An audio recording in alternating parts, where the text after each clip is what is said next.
ਤੇ ਦਿਆਲਾ जी कहन लगे उतार के वेख लो जे उतरदा है। तो हिंदुस्तान दे उबलते पानी च एक रंग घाट आउंदा है, वह पा देंदे ने ते कितना ही गूढ़ा रंग दा कपड़ा क्यों ना होवे रंग लै जांदा है। ते काजी अपनी थां ते लगदा है कोई दार्शनिक सी, आखण लगा रंग उतार देंदे तेरा हुणे ही उतार दें रंग। देग च बिठा दिता गया, पानी ठंडा, थले अग बाल दिती ते आखे रंग उतार देंदे हुणे। जिस रंग दी तू चर्चा पिया करदा है, जिस रंग दा तैनू माण है, उतार देंदे आ। उबलदी देग दे च उबल गया भाई दयाला, सिखी दा रंग नहीं उतरन दिता। देख के काजी दंग रह गए, नहीं ले सके, रंग नहीं उतरिया। उबलदी देग दे च भी नहीं वो रंग लिया, सिखी दा रंग चढ़िया रहा। ये ओ पुरुष से जिन्हें सब दे स्टेज है कि धन ते जोबन दा लालच दे के नहीं डिगाया जा सकता, पर मौत दा लालच दे के डिगाया जा सकता है। लेकिन जे उसने सब दे स्टान चक्कर नूं विन लिया तो फिर इस तरह के बंदे मौत नाल भयभीत नहीं आउंदे। और मौत उन्हां वास्ते एक खेल है, एक खिडौना है, और कुछ नहीं है।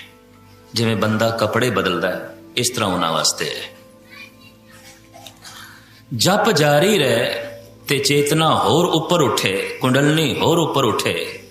ते तीसरा चक्र है मणिपुरुष, उन्होंने विन के जैसे अगे लंघदी है सुरत। कहते ने विचारां ते फुरनियां दा तांता खत्म। इस तरह के बंदे की की पहचान होगी? इस तरह का बंदा जब कीर्तन सुनेगा तो सिर्फ कीर्तन ही सुनेगा और कुछ नहीं सुनेगा उस वक्त, क्योंकि मणिपुर नूं विन के अगे लंघ चुके हैं। मणिपुर की है? फुरनियां दा जगत, विचारां दा जगत, फुरनियां दा इकट्ठ, तरह तरह के फुरने, हर वक्त खिंडाओ। इस तरह का बंदा जब नितनेम करेगा तो सिर्फ नितनेम ही करेगा। इस तरह का बंदा जब कीर्तन सुनेगा तो सिर्फ कीर्तन ही सुनेगा। और होर भी अर्ज करते हैं, इस तरह का बंदा जब भोजन छकेगा तो सिर्फ भोजन ही छकेगा और किसी पासे उसका ध्यान नहीं होगा। जो कृत कर रहा है वो पूर्ण तौर पर खुबिया होया, लीन है, खिंडिया नहीं है। इस वास्ते वो कृत दे कोई भुल नहीं निकलेगी। क्यों कि वो अपनी कृत दे पूर्ण तौर पर जुड़िया होता है, चाहे कुछ भी करे। तो जे दुकान पर बैठा है तो पूर्ण तौर पर दुकान पर बैठा।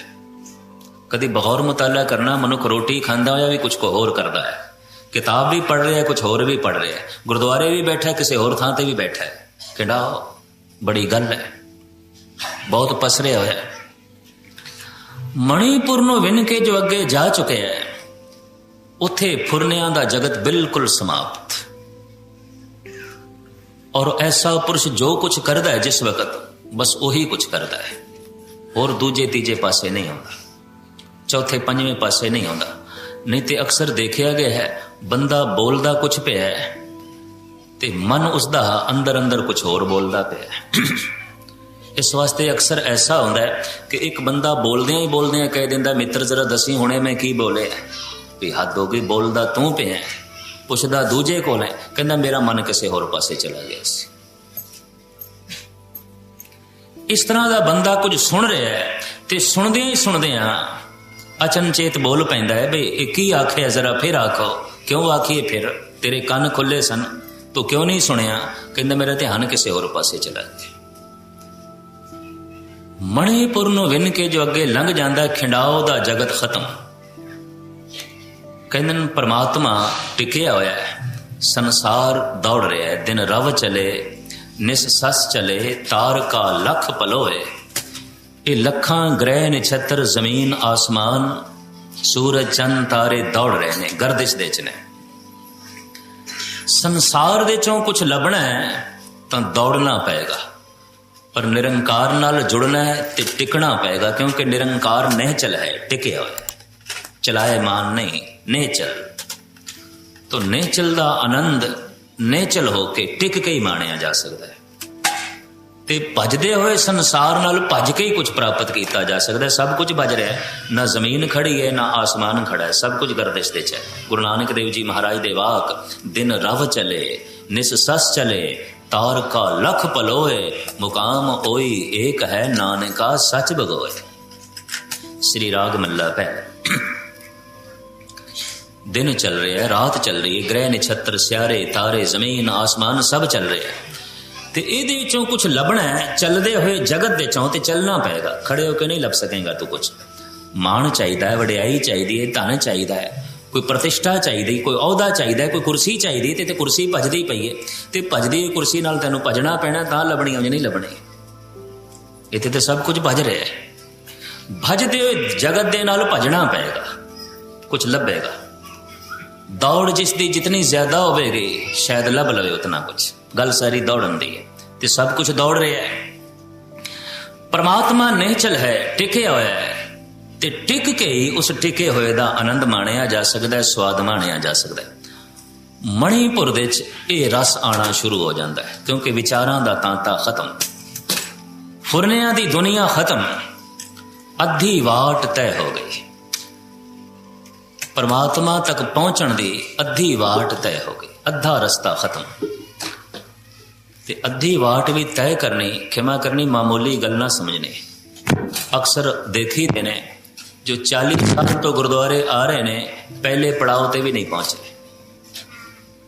और इस तरह के पुरुषों को वेख के भगतां नूं तरस आया सी, दया आई सी। बई चले बहुत ने पर पहुंचे किधरे भी नहीं। पैडे बिन बाट घनेरी, चलिया ते बहुत है, पहुंचे किधरे भी नहीं।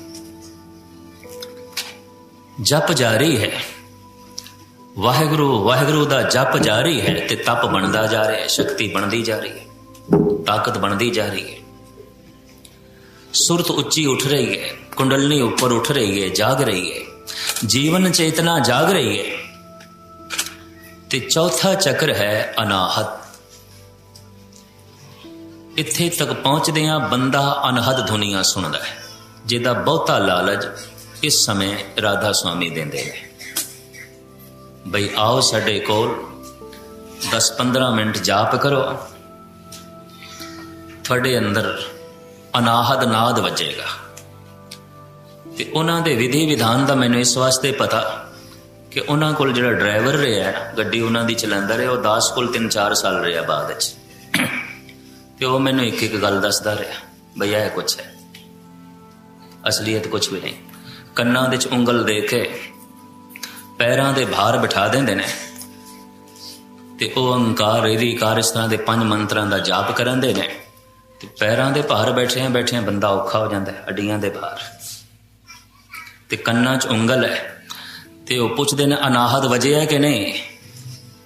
एक बंदा बैठिया बैठिया औखा हो जाता तो कन्ना च शां शां की आवाज़ आ जाती है कुदरती, तुसीं उंगलां बंद करके बैठो आ जाती, तो बंदा औखा होकर कह दिंदा हाँ जी हो गई, वो भी कहना ठीक है गल बन गई, सचखंड की प्राप्ति। लोगन राम खिलौना जाना भुल गए ने गल, आखण औखा साचा ना, बस अकल नूं ताले मार लो तो बंदा राधा स्वामी बन जाता। इन्नी गल है और कुछ नहीं। हकीकत ये है, सच्चाई ये है। ते कुछ साड़ी कमजोरी कि असी गुरबाणी दी विचार जगत तक नहीं फैला सके, ते उन्होंने अविचार करके काबू कर लिया, असी कोई विचार पेश नहीं कर सके। तो ये नाल असी अपने विचों कुछ सिख खो बैठे। जो सिंह सन, चंगे सिंह सन, हुण लकब जुड़िया उन्हां दे नाल राधा स्वामी दा। राधा स्वामी मत शुरू होया सी आगरे तो, ते दयाल उस मत दा सिरमौर, उहदी पत्नी सी राधा। वो स्वामी दयाल नूं स्वामी जी करके बुलांदी सी, वो राधा करके बुलांदी सी। दोवां दे मरण तो बाद राधा स्वामी मत चल पे। गल जिहड़ी इतनी ते हुण उन्हां नूं आखो जे इस मत नूं चलाना है तो गुरु नानक दी बाणी पढ़न दी तुहानूं की लोड़ पै गई है। फिर तुसी गुरु अर्जन देव जी दे शब्द क्यों अगे करदे हो? अपने मत नूं सिद्ध करन वास्ते तुसी गुरबाणी अगे क्यों करदे हो? अपनी मत नूं सिद्ध करन वास्ते अपनी मत अगे करो, फिर मन लेंदे चलो कोई गल है। पर इतनी गल भी आम बंदे नहीं समझते बई वो अपनी गल नूं भी सिद्ध करने वास्ते गुरु नानक की गल अगे करते हैं। तो जे गुरु नानक की ही गल ने गल स्पष्ट करनी है तो फिर उन्होंने अंधियां नाल जुड़न की की लोड़ है? गुरु के शब्द नाल क्यों ना जुड़ीए? फिर सतगुरु की बाणी नाल क्यों ना जुड़ीए? एक होर गल भी वो कहते हैं कि तुसीं भुलेखे च ना पैना बई ये बाणी जिहड़ी है ना वर्णात्मक बाणी है, ये अनाहत बाणी नहीं है। तो साडा गुरु अनाहत बाणी नाल जोड़दा है। तो हुण उन्हां नूं पुछो गुरु तुहाडा गूंगा है, कुछ भी नहीं बोलता? आखिर जो बोलदा है वो वर्णात्मक है, जिहड़ा बोलना है ये तो वर्णात्मक है।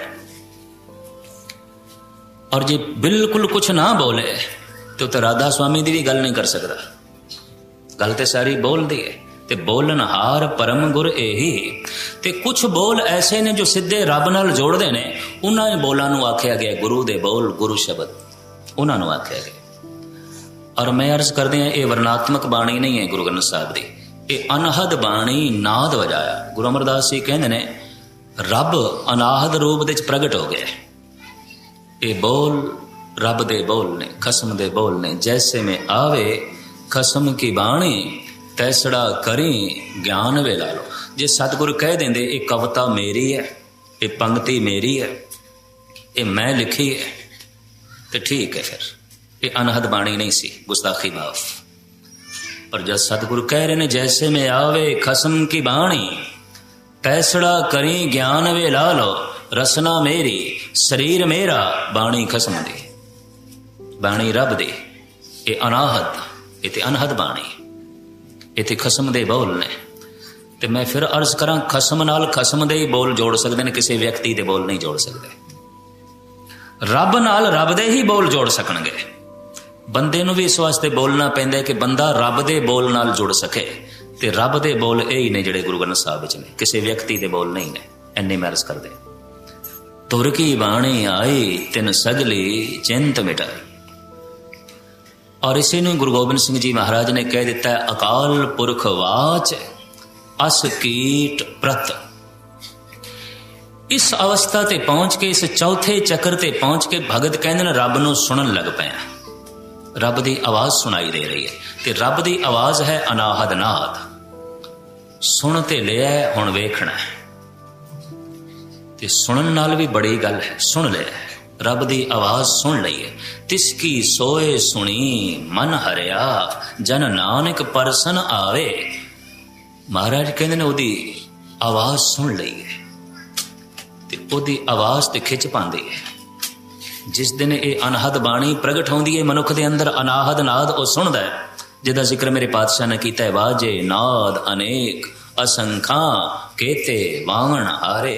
अतकथनी नहीं, मैं अपनी जिंदगी च इस तरह के दो पुरुष देखे, एक कानपुर दे ते एक मैनू हजूर साहब मिले।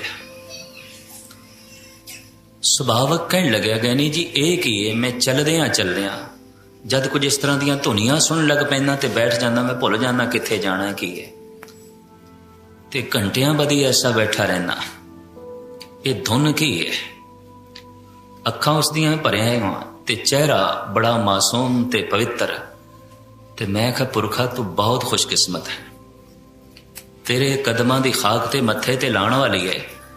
तू ते खसम दे बोल सुन ले, तू ते रब दी आवाज सुन लई है, तू ते अनाहद नाद सुन लिया। ते जे तू हुण सुन लिया ते वेख भी लेगा, और भी बख्शिश हो जाएगी। इस तरह के दो पुरुष दास नूं मिले। एक जवान से 25-26 साल का, दूसरा बिरद से। तो ये तौखला भी मेरे मन विच मिटिया कि सिर्फ बुढ़े ही सुन सकते हैं या सिर्फ जवान सुन सकते हैं। मैं हकीकत दसा, एक जवान से एक बिल्कुल बुढ़ा, जिहड़ा कानपुर विच मिले बिरद से, जिहड़ा हजूर साहब मिले है जवान से बिल्कुल। और दोवें एक स्टेज दे मिले। अभ्यास करदियां करदियां इत्थे तक पहुंचे। रब दी आवाज सुन रहे ने ते सुन के मन हरा हो गए, सुन के अंदर खुशी हुई है। सदियां तो विछड़े हुए, जद कोई मनुख अपने भरा दी आवाज सुनता है, अपने पुत दी आवाज सुनता है, मित्र दी आवाज सुनता है, ते आवाज दे सुनदियां भी बाग बाग हो जाता है।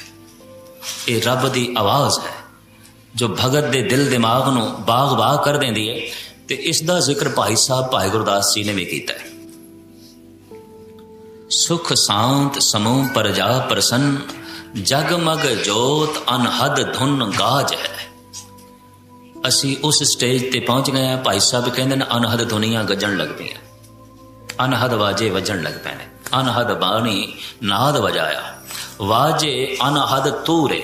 ਗੁਰੂ ਅਮਰਦਾਸ ਜੀ ਮਹਾਰਾਜ ਆਨੰਦ ਸਾਹਿਬ ਪੜ੍ਹਦੇ ਹੋ, ਸ਼ਹਿਨਾਈਆਂ ਵੱਜ ਪਈਆਂ ਨੇ ਅਨਹਦ ਦੀਆਂ, ਅਨਾਹਦ ਦੀਆਂ ਧੁਨਾਂ ਛਿੜ ਪਈਆਂ ਨੇ। ਤੇ ਆਪ ਸੁਣ ਕੇ ਹੈਰਾਨ ਹੋਵੋਗੇ, ਜਗਤ ਦੇ ਤਮਾਮ ਹਿੰਦੁਸਤਾਨ ਦੇ ਜਿਹੜੇ ਸਾਜ਼ ਨੇ ਨਾ, ਜੋ ਗਾਇਨ ਦੇ ਚ ਵਰਤੇ ਜਾਂਦੇ ਨੇ, ਇਹ ਸੰਤਾਂ ਦੀ ਦੇਣ ਨੇ। ਸਿਤਾਰ ਨੂੰ ਸੰਤਾਂ ਨੇ ਜਨਮ ਦਿੱਤਾ ਹੈ, ਢੋਲਕ ਨੂੰ ਭਗਤਾਂ ਨੇ ਜਨਮ ਦਿੱਤਾ ਹੈ, ਡਮਰੂ ਢੱਡ ਜੋ ਵਜਾਉਂਦੇ ਨੇ ਆਮ ਢਾਡੀ ਸਿੰਘ, ਇਹਨੂੰ ਸ਼ਿਵ ਜੀ ਨੇ ਜਨਮ ਦਿੱਤਾ ਹੈ, ਬਣਾਇਆ ਹੀ ਉਸੇ ਨੇ ਸੀ, ਡਮਰੂ ਢੱਡ। ਮੁਰਲੀ ਨੂੰ ਸ੍ਰੀ ਕ੍ਰਿਸ਼ਨ ਨੇ ਜਨਮ ਦਿੱਤਾ ਹੈ, ਸਰੰਦੇ ਨੂੰ ਗੁਰੂ ਅਰਜਨ ਦੇਵ ਜੀ ਮਹਾਰਾਜ ਨੇ ਜਨਮ ਦਿੱਤਾ ਹੈ, ਰਬਾਬ ਨੂੰ ਈਰਾਨੀ ਫਕੀਰਾਂ ਨੇ ਜਨਮ ਦਿੱਤਾ ਹੈ। ਜਿਤਨੇ ਪੁਰਾਣੇ ਸਾਜ਼ ਨੇ, ਤੰਤੀ ਸਾਜ਼, ਇਹ ਸਭ ਸਤਪੁਰਸ਼ ਭਗਤਾਂ ਤੇ ਸੰਤਾਂ ਦੇ ਬਣਾਏ ਹੋਏ ਨੇ। ਤੇ ਭਗਤ ਨਾਮਦੇਵ ਜੀ ਮਹਾਰਾਜ ਕਹਿੰਦੇ ਨੇ, ਅਣਮੜੀਆ ਮੰਦਲ ਬਾਜੇ, ਬਿਨ ਸਾਵਨ ਘਨ ਹਰ ਗਾਜੇ, ਬਾਦਲ ਬਿਨ ਬਰਖਾ ਹੋਈ, ਜੋ ਤਤ ਵਿਚਾਰੇ ਕੋਈ। ਕਹਿੰਦੇ ਨੇ ਚਮੜੇ ਦਾ ਮੜਿਆ ਹੋਇਆ ਤੇ ਨਹੀਂ, ਪਰ ਇੱਕ ਢੋਲ ਮੇਰੇ ਅੰਦਰ ਵੱਜ ਰਿਹਾ, ਮੈਂ ਸੁਣ ਕੇ ਮਸਤ ਹੋ ਰਿਹਾ। ਬੜੀ ਗਜ਼ਬ ਦੀ ਢੋਲਕ ਵੱਜ ਰਹੀ ਹੈ, ਨਾਮਦੇਵ ਅਣਮੜੀਆ ਮੰਦਲ ਬਾਜੇ ਵੱਜ ਰਿਹਾ। ਤੇ ਜੇ ਮੜਿਆ ਹੋਇਆ ਨਹੀਂ ਤੇ ਅੰਦਰ ਹੀ ਵੱਜ ਰਿਹਾ ਹੈ, ਇਹ ਅਨਾਹਦ ਨਾਦ ਹੈ। ਅਨਾਹਦ ਨਾਦ ਸੰਗੀਤ ਦੇ ਰਾਹੀਂ ਪ੍ਰਗਟ ਹੁੰਦਾ ਹੈ, ਰਾਗਾਂ ਰਾਹੀਂ ਪ੍ਰਗਟ ਹੁੰਦਾ ਹੈ। ਕੁਝ ਬੋਲ ਵੀ ਹੋ ਸਕਦੇ ਨੇ ਉਸ ਦੇ 'ਚ, ਕਿਉਂਕਿ ਜਿੰਨੇ ਸੁਣਿਆ, ਮੈਂ ਸਿਰਫ ਪੜ੍ਹ ਕੇ ਤੁਹਾਨੂੰ ਸਰਵਨ ਕਰਾ ਰਿਹਾ ਤੇ ਸਤਿਗੁਰ ਦੀ ਹਜ਼ੂਰੀ 'ਚ ਅੱਜ ਕਥਨੀ ਨਾ ਕਰਾਂ। ਮੇਰੀ ਇਹ ਪੜ੍ਹਾਈ ਹੈ। ਇਸ ਸਟੇਜ ਤੱਕ ਜਿਹੜੇ ਪਹੁੰਚੇ ਨੇ ਖੁਸ਼ਕਿਸਮਤ ਨੇ, ਮਹਾਨ ਨੇ, ਔਰ ਉਹਨਾਂ ਦੀ ਖਾਕ ਤੋਂ ਵੀ ਸਦਕੇ ਜਾਣਾ ਚਾਹੀਦਾ ਹੈ ਜੋ ਜਪ ਕਰਕੇ ਇੱਥੇ ਤੱਕ ਪਹੁੰਚੇ ਨੇ। ਮੈਂ ਇੱਕ ਪਾਠੀ ਦੀ ਤਰ੍ਹਾਂ, ਟੀਕਾਕਾਰ ਦੀ ਤਰ੍ਹਾਂ ਪੜ੍ਹ ਕੇ ਵਿਆਖਿਆ ਤੁਹਾਨੂੰ ਸਰਵਨ ਕਰਾ ਰਿਹਾ। ਤੋ ਅਨਾਹਦ ਧੁਨ ਇਹ ਪ੍ਰਮਾਤਮਾ ਦੀ ਧੁਨ ਹੈ। ਕਹਿੰਦੇ ਨੇ ਸੱਤੇ ਬ੍ਰਹਮੰਡ ਨੇ ਕੀਰਤਨ ਕਰਨ ਤੋਂ ਜਿਸ ਦਿਨ ਇਨਕਾਰ ਕੀਤਾ, ਸਤਿਗੁਰ ਆਪ ਸਰੰਦਾ ਲੈ ਕੇ ਬੈਠ ਗਏ ਸਨ ਉਸ ਦਿਨ। ਹੁਣ ਤੰਤੀ ਸਾਜ਼ ਐਸਾ ਸਾਜ਼ ਹੈ ਕਿ ਸਾਲ 2 ਸਾਲ ਦੀ ਸਾਧਨਾ ਕੀਤੇ ਬਿਨਾ ਬੰਦਾ ਵਜਾ ਨਹੀਂ ਸਕਦਾ। ਅਸਲੀ ਸਾਜ਼ ਹੀ ਤੰਤੀ ਸਾਜ਼ ਹੈ, ਪੂਰਨ ਸਾਜ਼ ਹੈ, ਮੁਕੰਮਲ ਸਾਜ਼ ਹੈ। ਔਰ ਬਿਲਾਵਲ ਦੀ ਧੁਨਾਂ ਦੇ ਉੱਤੇ ਗੁਰੂ ਅਰਜਨ ਦੇਵ ਜੀ ਮਹਾਰਾਜ ਨੇ ਉਸ ਦਿਨ ਸ਼ਬਦ ਪੜ੍ਹੇ। ਤੇ ਹੁਣ ਪੁੱਛ ਲਈਏ, ਮਹਾਰਾਜ ਬਿਲਾਵਲ ਗਾਵਣਾ ਤੁਸੀਂ ਕਿੱਥੋਂ ਸਿੱਖਿਆ, ਤੇ ਇਹ ਸਰੰਦਾ ਵਜਾਣਾ ਤੁਸੀਂ ਕਿੱਥੋਂ ਸਿੱਖਿਆ? ਕਿਧਰੋਂ ਹੀ ਨਹੀਂ ਸਿੱਖਿਆ। ਇਹ ਅਨਾਹਦ ਦੀ ਧੁਨ, ਖਸਮ ਦੇ ਬੋਲ ਬਾਹਰ ਪ੍ਰਗਟ ਪਏ ਹੁੰਦੇ ਨੇ। ਇੱਕ ਅਵਸਥਾ ਬਣਦੀ ਹੈ। ਇੱਥੇ ਅਨਾਹਦ ਦੀ ਧੁਨ ਦੇ ਪ੍ਰਗਟ ਹੁੰਦਿਆਂ ਜ਼ਬਾਨ ਦੀ ਧੁਨ ਖੋ ਜਾਂਦੀ ਹੈ। ਰਸਨਾ ਨਹੀਂ ਹੁਣ ਵਾਹਿਗੁਰੂ ਵਾਹਿਗੁਰੂ ਕਰਦੀ, ਇਹ ਮੈਂ ਅਰਜ਼ ਕਰਦੇ ਹਾਂ। ਧੁਨ ਅੰਦਰ ਚੱਲ ਰਹੀ ਹੈ, ਜਿਸ ਨੂੰ ਗੁਰੂ ਅਰਜਨ ਦੇਵ ਜੀ ਮਹਾਰਾਜ ਨੇ ਕਿਹਾ ਹੈ, ਏਕ ਸ਼ਬਦ ਮੇਰੇ ਪ੍ਰਾਣ ਬਸਤ ਹੈ, ਬਹੁੜ ਜਨਮ ਨਾਮ। ਹੁਣ ਸ਼ਬਦ ਮੇਰੇ ਪ੍ਰਾਣਾਂ 'ਚ ਚੱਲ ਰਿਹਾ, ਅਨਾਹਦ ਧੁਨ। ਹੁਣ ਵਾਹਿਗੁਰੂ ਵਾਹਿਗੁਰੂ ਮੇਰੇ ਸਵਾਸਾਂ 'ਚ ਚੱਲ ਰਿਹਾ, ਜਿਸ ਨੂੰ ਸਾਹਿਬ ਗੁਰੂ ਨਾਨਕ ਦੇਵ ਜੀ ਮਹਾਰਾਜ ਇੰਝ ਫਰਮਾਨ ਕਰਦੇ ਨੇ, ਦਮ ਦਮ ਸਦਾ ਸੰਭਾਲਦਾ, ਦਮ ਨਾ ਬਿਰਥਾ ਜਾਏ। ਜਿਸ ਨੂੰ ਭਾਈ ਸਾਹਿਬ ਭਾਈ ਨੰਦ ਲਾਲ ਕਹਿੰਦੇ ਨੇ, ਯਕਦਮ ਬਖੇਸ਼ ਰਾ ਨਾ ਬੁਰਦਮ ਕੇ ਕੀ ਸਤਮ, ਐ ਵਾਏ ਨਕਤੇ ਜ਼ਿੰਦਗੀ ਰਾਏ ਗਾਂ ਗੁਜਸਤ। ਜਿਸ ਨੂੰ ਗੁਰੂ ਗੋਬਿੰਦ ਸਿੰਘ ਜੀ ਮਹਾਰਾਜ ਨੇ ਜ਼ਫਰਨਾਮੇ ਦੀ ਬਾਣੀ ਦੇ ਰਾਹੀਂ ਔਰੰਗਜ਼ੇਬ ਨੂੰ ਉਪਦੇਸ਼ ਕਰਦੇ ਇਹ ਬੋਲ ਆਖੇ ਨੇ, ਲਬਾ ਲੱਭੇ ਕੁਨ ਦਮ ਬ ਦਮ ਨੋਸ਼ ਕੁਨ, ਗਮੇ ਹਰ ਦੋ ਆਲਮ ਫਰਾਮੋਸ਼ ਕੁਨ। ਔਰੰਗਜ਼ੇਬ, ਇਹ ਜਿਹੜੇ ਤੇਰੇ ਪ੍ਰਾਣ ਨੇ ਨਾ, ਸਵਾਸ, ਇਹ ਤੇ ਪਿਆਲੇ ਨੇ, ਰੱਬ ਨੇ ਦਿੱਤੇ ਨੇ, ਪਰ ਖਾਲੀ ਨੇ, ਵਜਦੇ ਤਦੇ ਹੀ ਪਏ ਨੇ, ਬਹੁਤੇ ਖਾਲੀ ਨੇ, ਤੇਰੇ ਪਿਆਲਿਆਂ 'ਚ ਕੁਝ ਵੀ ਨਹੀਂ ਹੈ। ਤੋ ਦਮ ਇੱਕ ਪਿਆਲਾ ਹੈ। ਤੇ ਭਾਈ ਸਾਹਿਬ ਭਾਈ ਨੰਦ ਲਾਲ ਅਫਸੋਸ ਜ਼ਾਹਿਰ ਕਰਦੇ ਨੇ, ਹੇ ਗੁਰੂ, ਇੱਕ ਦਮ ਇੱਕ ਪਿਆਲਾ ਹੈ, ਤੇ ਇੱਕ ਦਮ ਲੰਘ ਗਿਆ, ਖਾਲੀ ਪਿਆਲਾ, ਕੋਈ ਰਸ ਨਹੀਂ ਮਾਣਿਆ, ਕੁਝ ਵੀ ਨਹੀਂ। ਤੇ ਖਾਲੀ ਪਿਆਲਿਆਂ ਨਾਲ ਕੀ ਹੋਣਾ? ਐਵੇਂ ਸਵਾਸ ਲੰਘ ਜਾਣ ਕੀ ਹੈ? ਕੁਝ ਵੀ ਨਹੀਂ। ਗੁਰੂ ਗੋਬਿੰਦ ਸਿੰਘ ਜੀ ਮਹਾਰਾਜ ਨੇ ਤੇ ਇੱਕ ਦਿਨ ਸੁਭਾਵਕ ਪੁੱਛ ਲਿਆ, ਤੇ ਕਹਿੰਦੇ ਨੇ ਬਹੁਤੀ ਖੁੱਲੀ ਗੱਲ ਸਤਿਗੁਰੂ ਨੰਦ ਲਾਲ ਨਾਲ ਕਰ ਲੈਂਦੇ ਸਨ। ਭਈ ਭਾਈ ਜੀ ਦੱਸੋ, ਕਦੀ ਤੁਹਾਥੋਂ ਐਸਾ ਵੀ ਕੰਮ ਹੋਇਆ ਹੈ ਗਲਤ, ਜਿਹਦੇ ਕੀਤਿਆਂ ਤੁਸੀਂ ਅਫਸੋਸ ਬੜਾ ਕੀਤਾ ਹੋਵੇ, ਪਛਤਾਤਾਪ ਬੜਾ ਕੀਤਾ ਹੋਵੇ, ਬਈ ਇਹ ਕੰਮ ਮੈਥੋਂ ਕਿਉਂ ਹੋਇਆ, ਨਹੀਂ ਹੋਣਾ ਚਾਹੀਦਾ ਸੀ? ऐसा कोई काम कीता है तुसी? ते भाई साहब कहने लगे महाराज इहो जिहां दा काम मैथों रोज़ हो जाता है, ते अफसोस भी मैनूं रोज़ करना पैंदा है, पश्चाताप भी मैनूं रोज़ करना पैंदा है। हैरान ते सतगुरु भी होए होने ने, हैं तेरे जैसा पुरुष ते ऐसा कम उस तो रोज़ हो जाता है ते पश्चाताप करदा है। दसो की कम है जिहड़ा तू कर बैठदा है रोज़? भाई साहब ने दस्सिया वाए बरनफ से के बेहुदा गुयस्त अल गयास अज गफलते मां अल गयास। ऐ मेरे पातशाह, जिहड़ा दम तेरी याद तो बिना लंघ जाता है, उस लंघे हुए दम का मैनू अफसोस बड़ा होंदा है, पश्चाताप बड़ा होंदा है। क्यों लंघ गया, व्यर्थ क्यों चला गया? दम ही ते जिंदगी ते व्यर्थ चली गई, श्वास ही ते सब कुछ ते व्यर्थ चले गए। अनाहत तक पहुंचदियां श्वासां दे च दमां दे च नाम रम जांदा है, जबान नाल कहण दी लोड़ नहीं पैंदी। इस स्टेज ते उत्ते बैठा होया पहुंचे होया मनुख जिधर घूम रहा है, बैठे है, खा रहा है, पी रहा है, उहदे अंदर अनाहत धुन चलदी है। इसे नूं कहा दम दम सदा संभालदा, दम ना बिरथा जाए। इस तरह का पुरुष सुता होया भी सिमरन करता रहिंदा, नींद दे विच भी। जिहड़े समकाली थोड़े जिहे अजे भी बिरद मौजूद ने, बाबे अतर सिंह मस्तूआणे वाले की गल मैनूं दसी उन्होंने, किधरे इस तरह की कथा सुनदे आ मेरे कोलों, आखण लगे गए ने जी असीं ना कन्नां नाल सुनी एक आवाज़। गुरबाणी दी ते पंक्ति ना, गुरमुख रोम रोम हर दे आवे। कहण लगे बाबा जी दे नाल, बाबा अतर सिंह मस्तूआणे वालियां दे नाल एक दिन एक कमरे च आराम कर रहे सी ते रात नूं आवाज़ आण लग पई। कहण लगे असीं डर गए। ये आवाज़ भावें सिर्फ वाहिगुरू वाहिगुरू इस तरह की सी, ते बाबा जी सुते हुए ने नींद च, कौन कर रहे और कोई है नहीं। कहते ना आवे भी आवाज़ बाबे होना दे शरीर चों, ते बाबे होरी सुते मुंह भी बंद। कहते ना बाद च असीं देखिया रोंगटे खड़े सन, रोम खड़े सन। तो मैं कुछ फिर इस संबंध कुछ ग्रंथ पढ़े तो कुछ पुरुषों को सुनिया।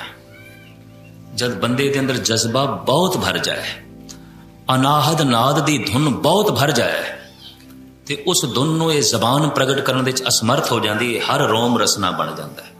एवं नहीं कहा रोम रोम जे रसना पाओ, गुरु गोबिंद सिंह जी महाराज तो उन्होंने बचन ने, ते सतगुरु की बाणी गुरु ग्रंथ साहब जी महाराज के बचन, गुरुमुख रोम रोम हर ध्यावे। एक हालत बन जाती, जबान नहीं कहती, रोम रोम दे च धुन जारी है। इतना जज्बा, इतना अंदर उछाल कि एक रसना छोटी पै गई है, हर रोम रसना बन गई। और इसका एक तवारीखी सबूत मिलता है साढ़े इतिहास दे कि भाई साहब भाई मनी सिंह दे जब बंद बंद कट्टे जा रहे सन, पैरों के बंद कट दिते गए, हत्थों के कट दिते गए, आखिरी बंद सी गर्दन। ते भाई साहब जी जपजी साहब की धुन पे आलापदे सन। जलाद नूं कहा ठहर, 4 पौड़ियां रहिंदियां ने, पढ़ लैण दे, जप लैण दे, फिर तू गर्दन ला दे। जलाद ने कहा नहीं, मैनू ये हुक्म नहीं कि मैं इंतजार करा। एकदम तलवार चलाई, सिर अलग कर देता है, ते बकौले पंथ प्रकाश ते भाई साहब भाई संतोख सिंह जी रोम रोम दे चों जपजी साहब दे पाठ की आवाज़ जारी सी। जब पाठ का भोग पिया, उदों भाई जी ने अपने प्राण त्यागे।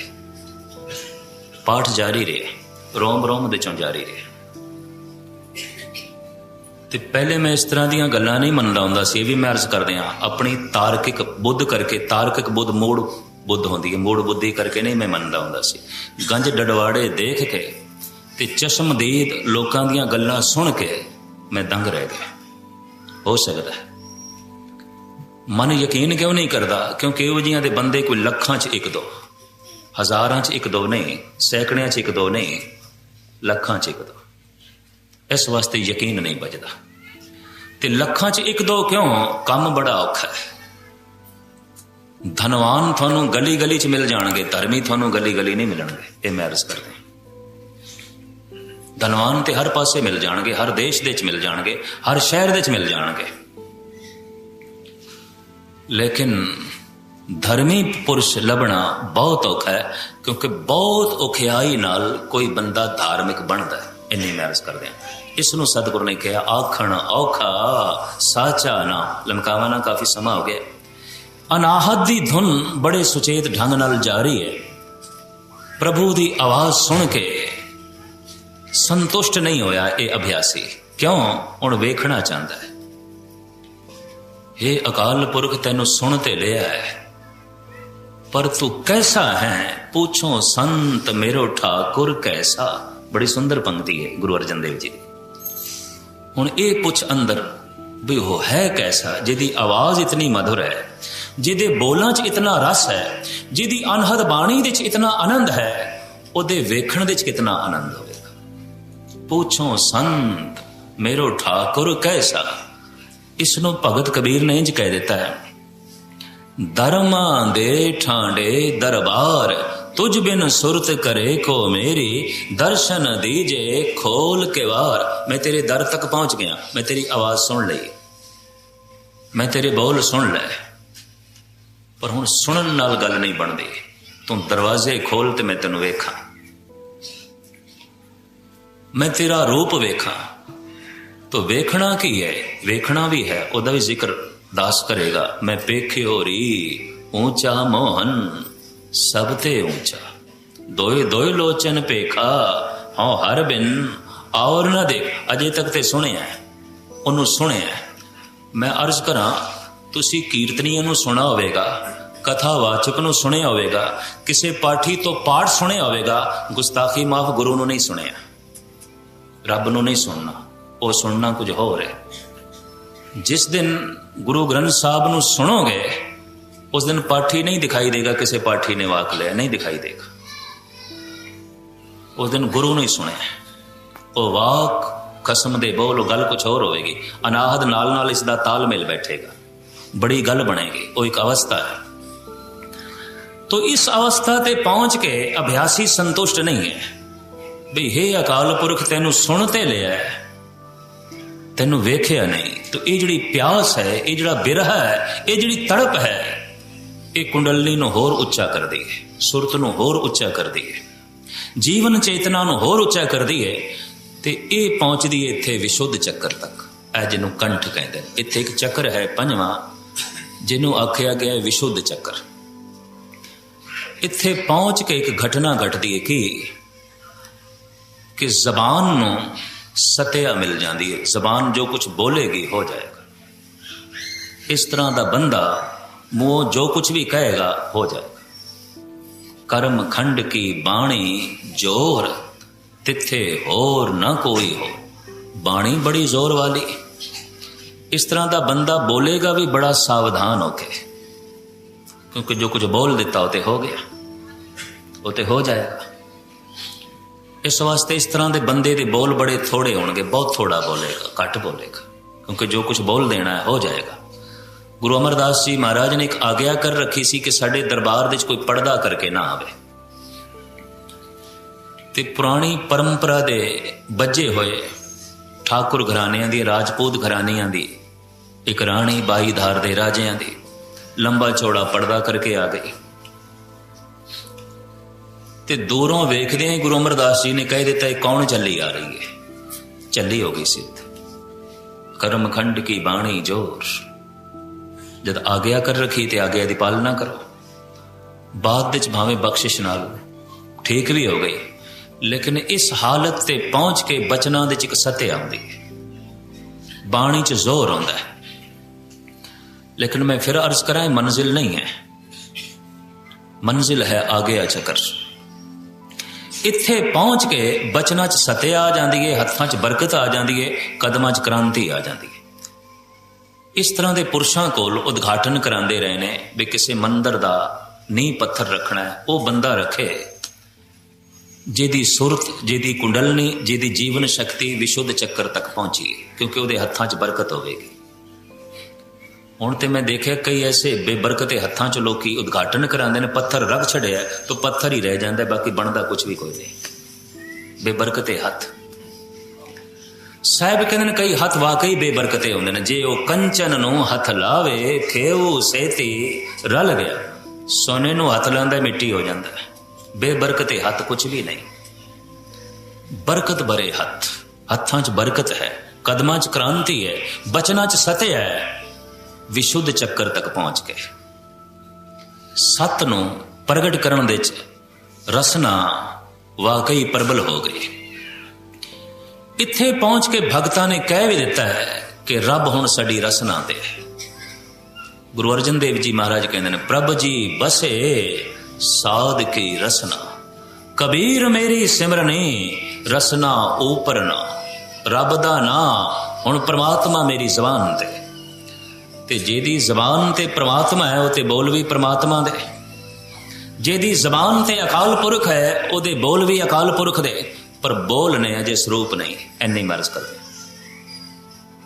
रस है, सत्या है, अनाहद धुन है, ते ताकत भी है, रिधियां भी आ गई, सिद्धियां भी आ गई, लेकिन आखिरी महल मंदिर घर का आखिरी कमरा बाकी है। 5 कमरे वेख लेने, 6वां नहीं वेख्या जे।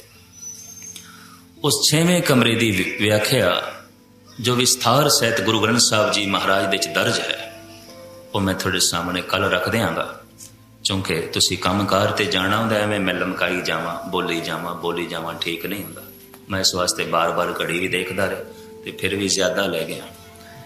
तो ये विचार मैं इस वास्ते रखी कि निरा मान ना कर लेना हर बंदा बई असीं ते धार्मिक हाँ जी, असीं ते गुरमुख हाँ, असीं ते ब्रह्म ज्ञानी हाँ। वेख लेना किहड़े स्टेज, किहड़ा घर वेख लिया, किहड़े कमरे चो पहला कमरा वेख लिया।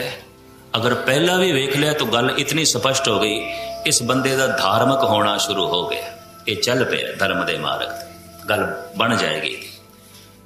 ते जे अजे धन की भी पकड़ ते पराए रूप की भी पकड़ ते वासना प्रबल रूप दे मौजूद है, भावें 40 साल तो गुरुद्वारे आ रहे, बंदा धार्मिक नहीं है, इन्नी मैरज करते हैं। ये भ्रष्ट हो सकता है धन नूं वेख के, और ये भ्रष्ट हो सकता है रूप नूं वेख के, ये धर्म के मार्ग ते नहीं चले। तो उस 6वें कमरे की गल, उस आखिरी पड़ाव की गल, जिस ढंग नाल गुरु ग्रंथ साहब जी महाराज दी दर्ज है, मैं पढ़ के थोड़े सामने कल रखांगा। तो मैं फिर अर्ज करांगा, जिन्ने विचार ख्याल गुरु ग्रंथ साहब जी महाराज दे चों मिलते हैं, मैं एक पाठी की तरह पढ़ के थानू जो है सरवण करा देना। तो इस पंक्ति ने मैनू ये विशा खोजन ते मजबूर किया, कुंडलनी सुरजी सत संगत परमानंद गुरु मुख मचा। गुरु ग्रंथ साहब दे इस पंक्ति नूं पढ़ के ते योगियां कोल मैं अक्सर सुनिया सी, ते निर्मलियां कोल दास व्याकरण पढ़दा रहा, गुरबाणी व्याकरण, ते उत्थे इसकी आम चर्चा होंदी सी कुंडलनी दी। होर अनेकां साधु संतां कोल इस कुंडलनी जगाण दी बड़ी चर्चा होंदी सी, बड़ी गल होंदी सी। ते ये पंक्ति जद सामने आई तो इस संबंध विच जो कुछ खोज दास ने की वो मैं थोड़े सामने गुरबाणी की रोशनी च रखी है। आखिरी घर जिथे कुंडलनी पहुँच के जो कुछ हालात बनते ने, उस सतगुरुदेव जी महाराज की बाणी द्वारा थोड़े सामने रखांगे कल। तो फिर इतवार ते सोमवार की हाज़री भर के आप तो छुट्टियां लवांगे। दास ने 14 तरीक दोपहर को कनेडा चले जाना। इतनी हाज़री इस वक्त की प्रवान करनी, भुल चुक दी खिमा। वाहिगुरू जी का खालसा, वाहिगुरू जी की फतेह। ओंकार सतनाम करता पुरख निर्भव निर्वैर, अकाल मूरत अजूनी सैभं गुरु प्रसाद। बेसुमार अथा अगन अतोलय, ज्यों बुलाओ त्यों नानक दास बोले। सम्मान योग गुरु रूप साध संगत जीओ, गुरुदेव की सनिमर फतेह प्रवान करनी। वाहिगुरू जी का खालसा, वाहिगुरू जी की फतेह। प्रकरण जो कई दिनों तो आप जी के समक्ष तुच्छ बुद्धि अनुसार आरंभ किया हुआ है। विस्तार इसका इस वास्ते किया है कि पूर्ण बोध हो जाए, समझ पै जाए। ਜ਼ਮੀਨ ਦੇ ਉੱਤੇ, ਸੜਕ ਦੇ ਉੱਤੇ ਚੱਲਣ ਦੇ ਬਕਾਇਦਾ ਟ੍ਰੈਫਿਕ ਰੂਲ ਨੇ, ਨਿਯਮ ਨੇ। ਸੁਰਤ ਸੱਚਖੰਡ ਤੱਕ ਪ੍ਰਵੇਸ਼ ਕਰ ਸਕੇ, ਮਨੁੱਖ ਦੀ ਆਤਮਾ ਪਰਮਾਤਮਾ ਤੱਕ ਪਹੁੰਚ ਸਕੇ, ਮਨੁੱਖ ਆਪਣੇ ਨਿਜ ਥਾਂ, ਨਿਜ ਘਰ ਦੇ ਵਿੱਚ ਵਾਸਾ ਕਰ ਸਕੇ, ਤਾਂ ਉੱਥੇ ਤੱਕ ਪਹੁੰਚਣ ਦੇ ਵੀ ਕੁਝ ਨਿਯਮ ਨੇ। ਉਸੇ ਨਿਯਮ ਨੂੰ ਧਰਮ ਕਹਿੰਦੇ ਨੇ। ਧਰਮ ਨੂੰ ਨਾ ਧਾਰਨ ਕਰਨਾ ਨਿਯਮ ਦੀ ਉਲੰਘਣਾ ਹੈ, ਤੇ ਨਿਯਮ ਉਲੰਘਣ ਕੀਤਿਆਂ ਕੁਝ ਪ੍ਰਾਪਤ ਨਹੀਂ ਹੁੰਦਾ। ਇਹ ਗੱਲ ਵੱਖਰੀ ਹੈ ਕਿ ਹਰ ਮੁਲਕ ਦੇ ਟ੍ਰੈਫਿਕ ਰੂਲ ਦੇਖਣ ਦੇ ਚਾਇਆ ਵੱਖ-ਵੱਖ ਨੇ। ਅਵਤਾਰੀ ਪੁਰਸ਼ਾਂ ਨੇ, ਪੈਗੰਬਰੀ ਪੁਰਸ਼ਾਂ ਨੇ ਰੱਬ ਤੱਕ ਪਹੁੰਚਣ ਦੇ ਕੁਝ ਨਿਯਮ ਵੱਖ ਬਣਾਏ। ਮੁਹੰਮਦ ਸਾਹਿਬ ਨੇ ਕਹਿ ਦਿੱਤਾ, ਪਹਿਲੇ ਸ਼ਰੀਅਤ, ਫਿਰ ਤਰੀਕਤ, ਫਿਰ ਮਾਰਫਤ, ਫਿਰ ਹਕੀਕਤ। ਸਨਾਤਨੀ ਰਿਸ਼ੀਆਂ ਨੇ ਕਹਿ ਦਿੱਤਾ, ਪਹਿਲੇ ਕਰਮ ਕਾਂਡ, ਉਪਾਸਨਾ ਕਾਂਡ, ਫਿਰ ਗਿਆਨ ਕਾਂਡ। ਹੂ ਬਹੂ ਗੁਰਮਤ ਨੇ ਵੀ ਕੋਈ ਨਿਯਮ ਬਣਾਏ, ਬਕਾਇਦਾ ਨਿਯਮਾਵਲੀ ਬਣਾਈ, ਔਰ ਇਸ ਨਿਯਮਾਵਲੀ ਨੂੰ ਸਮਝੇ ਬਿਨਾ ਔਰ ਇਸ ਨਿਯਮ ਨੂੰ ਧਾਰਨ ਕੀਤੇ ਬਿਨਾ ਕੋਈ ਮਨੁੱਖ ਇਸ ਪੰਥ ਦਾ ਪੰਥੀ ਨਹੀਂ ਹੈ। ਪੰਥ ਕਹਿੰਦੇ ਨੇ ਰਸਤੇ ਨੂੰ, ਤੇ ਪੰਥੀ ਕਹਿੰਦੇ ਨੇ ਪੰਥ ਦੇ ਉੱਤੇ ਚੱਲਣ ਵਾਲੇ ਨੂੰ, ਰਸਤੇ ਦੇ ਉੱਤੇ ਚੱਲਣ ਵਾਲੇ ਨੂੰ। ਪੰਥ ਦੇ ਅਖਰੀ ਅਰਥ ਨੇ ਮਾਰਗ, ਰਸਤਾ। ਪੰਥ ਦਾ ਮਤਲਬ ਕੋਈ ਮਜ਼ਹਬ ਨਹੀਂ ਹੈ, ਮਾਰਗ, ਰਸਤਾ।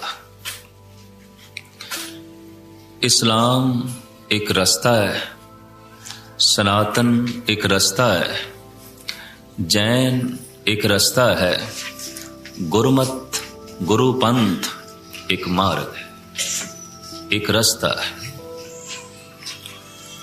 ਹਰ ਰਸਤੇ ਦੀ ਆਪਣੀ ਮਹਿਮਾ ਆਉਂਦੀ ਹੈ, ਤੇ ਹਰ ਰਸਤੇ ਦਾ ਇੱਕ ਅਟਲ ਨਿਯਮ ਹੈ ਕਿ ਉਸ ਰਸਤੇ ਦੇ ਨਿਯਮਾਵਲੀ ਨੂੰ ਧਾਰਨ ਕਰਨਾ ਪਏਗਾ। ਤੇ ਇੱਕ ਸਮੇਂ ਦੇ ਵਿੱਚ ਮਨੁੱਖ ਇੱਕ ਰਸਤੇ ਤੇ ਹੀ ਚੱਲ ਸਕਦਾ ਹੈ, ਚਾਰ ਰਸਤਿਆਂ ਤੇ ਨਹੀਂ। ਕੋਈ ਇਹ ਆਖੇ ਕਿ ਮੈਂ ਨਿਰੰਕਾਰੀਆਂ ਦੀ ਗੱਲ ਵੀ ਸੁਣ ਲੈਣਾ, ਮੈਨੂੰ ਰਾਧਾ ਸੁਆਮੀ ਵੀ ਚੰਗੇ ਲੱਗਦੇ ਨੇ, ਮੈਂ ਗੁਰਦੁਆਰੇ ਵੀ ਆ ਜਾਣਾ, ਕੀਰਤਨ ਕਥਾ ਸੁਣਦਾ, तो इतनी गल स्पष्ट हो गई है जी, ये रस्तियां दी खोज कर रहे है, चलिया नहीं। जद भी चलेगा कोई एक रास्ता चुनना पेगा, लाजमी चुनना पेगा। और ये भी अर्ज मैं कर दें कि इस तरह का मेरा दावा नहीं कि कोई रास्ता रब तक नहीं पहुँचता, पहुँचते ने। बाबा फरीद नमाज पढ़ के ते अल्लाह अल्लाह करके पहुँच गए। स्वामी रामानंद ते परमानंद अपने ढंग नाल पहुंच गए। कबीर दा गुरमंत्र ही सतनाम सी। कबीर पंथी अज भी हिंदुस्तान दे जितने ने, 3 डेरे इन्हां दे बहुत वड्डे ने। बनारस दे एक, मध्य भारत दे खरसी है, एक बहुत वड्डा शहर है उत्थे है, ते एक बिलासपुर दे। तो कबीर पंथियां दा जिहड़ा गुरमंत्र है वो सतनाम है, और जपण दी उन्हां दी अपनी एक विधि है। तो एक रास्ता, एक मंत्र लाजमी अपनाना पैंदा है। बहुते ही मंत्र इक्को ही समय बंदा जपे तो कहंदे कोई भी मंत्र सिद्ध नहीं होता। और फिर मैं अर्ज करा, नाम सारे मंत्र ने ते प्रभु दे ने। बलहारे जाओ जेते तेरे नाम है। हर मंत्र दी धुन ने अपना काम करना, हर मंत्र दी धुन ने अपना रस देना है, हर मंत्र दी धुन ने एक अवस्था बनानी है। तो गुरु घर दे गुरु मंत्र है वाहिगुरु। हुक्मन क्यों नहीं लिख दिता गया गुरु ग्रंथ साहब दे? अगर हुक्मन लिख देंदे तो बाकी दे जिहड़े हज़ारां मंत्र नामदेव बिठल बिठल जप रहे हैं, जय देव गोबिंद गोबिंद जप रहे ने, साफ कहते हैं गोबिंद गोबिंद देत जप नर सकल सिद्ध पदन। जय देव आयो तस्व फटंग भवभूत सर्वगतन। हमेशा गुरमंत्र अधिकारी नूं दिता जांदा है। अधिकारी बई ये जपण नूं तैयार है ते इनू दस दे बई हाँ तू जप, ते जपण नूं तैयार नहीं ते ना आख। फिजूल कहना में हवा दे च गल उड़ जाएगी। तो इस्लाम दे च अगर कोई जपण नूं तैयार होंदा है तो पहले शरीयत अपना लैंदा है, शरा। सनातन मत दे च कोई जपण नूं तैयार होंदा है तो पहले कर्म कांड नूं धारण करदा है, ते गुरमत दे च कोई जपण नूं तैयार होवे तो पहली शर्त है उस वास्ते अमृत छकना। बस इत्थों गुरमंत्र आरंभ होंदा है, इत्थों वो अधिकारी हो गए, इत्थों उसनों अधिकारी मन ले। इस तरह दी विचार मैं अनेकां वारी आपनों सरवण करा रहा, ते मैं आप वास्ते कोई नवा नहीं ते तुसी मेरे वास्ते कोई नवे नहीं। भावें इस विषय नूं मैं विस्तार सहित अर्ज कीती है, सिर्फ टूक मात्र कि जपदियां ही चेतना ने जागना है, जपदियां ही सुरत ने जागना है, जपदियां ही सुते हुए मन ने जागना है, या जपदियां ही कुंडलनी ने जागना है। जिन्हें पहुंचना है उस आ गया चक्कर नूं विन के, जिसनों गुरबाणी ने कह दिता इहदे कपाट खुल गए, इहदे दरवाजे खुल गए, इत्थे परम प्रकाश हो गया। पर एक गल जपदियां ही बनेगी। जाप लाजमी है। गुरु गोबिंद सिंह जी महाराज दी पहली बाणी जाप है, ते गुरु नानक दी पहली बाणी जप है। दसम ग्रंथ दी पहली बाणी जाप है। गुरु ग्रंथ साहब दी पहली बाणी जप है। जप ते जाप दा निर्णय ते किसी वक्त फिर करांगे। हुण ते इतनी अर्ज करा कि जपना ही चलना है, ते जे जपना चलना है तो फिर चलण दे नाल कोई नियम भी आउणगे।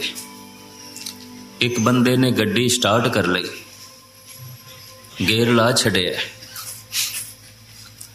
और बकायदा उन्हें एक्सीलेटर ते पैर भी रख दिता, चलान लग पाया, पर चलान दे नियम ते हैं ना।